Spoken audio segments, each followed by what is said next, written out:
Remember the bikini graph? It's a real favorite on the Rachel Maddow show. It displays job losses and gains by month, and fittingly, it had been looking really good until lately. There's that terrifying plunge during the last few months of the Bush administration, then a nadir under Obama, followed by a gradual reduction in the rate of job losses, and finally, actual job growth. So far, so good. Except recently, the trend has changed in a worrying direction. Job growth has diminished, the unemployment rate remains stubbornly high, and the policies that were put in place to help job growth, chiefly the Recovery Act, are running out of steam. Republicans should get the lion's share of the blame for this miserable state of affairs. It is their caucus that has filibustered and obstructed just about every single attempt to stimulate demand and aid recovery. Some of the blame goes to the White House, which proposed a stimulus that its own economic analysis suggested would be too small. But there is a third culprit, one which has escaped the public's well-earned ire, and one which may be the single most powerful actor in this entire drama. And unlike the executive and legislative branches of government, which are caught in a deathlock between nihilism on one side and wimpiness on the other, this culprit has the power to actually do something about the problem, the independent power to make things better. I speak, of course, of the Federal Reserve. But wait, cable news substitute host, the Federal Reserve confuses and bores me. Of course it does, but perhaps it doesn't have to.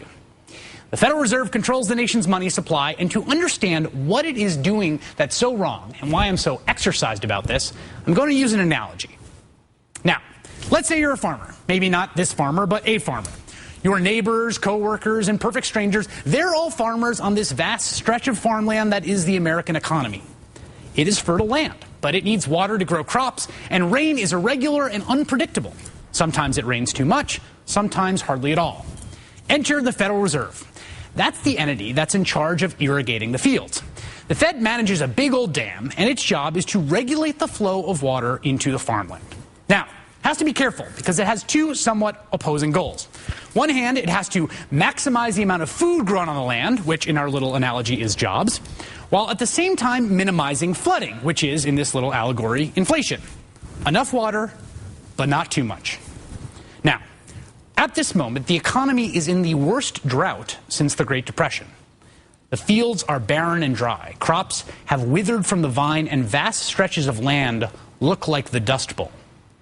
Epically, historically dry as it's ever been, more or less, with the exception of the actual Dust Bowl and the unemployment that era endured.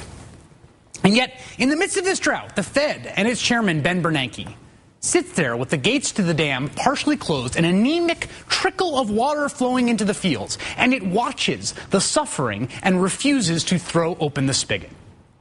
We understand things are bad, they say, but it might rain in the future. We need to conserve water. Someday, years from now, there could be flooding. It is illogical and it is cruel. And at this point, you might be asking yourself, how can they get away with this? Why are they doing this? Well, you see, in our fictional farmland, not all farms are created equal. Some of these farms have their own special pipes that run directly into the dam. They have more or less all the water they need. Let's call those farms, banks. Banks have all the money they need. There are also big, wealthy farmers with personal reservoirs that are nice and filled, and they're not much worried about the drought that others are suffering through. So while you and your neighbor try to scratch a few potatoes out of the stone-dead earth, the banks are having water fights, and the big, wealthy farmers are installing slip-and-slides. It's enraging, but it's also fixable.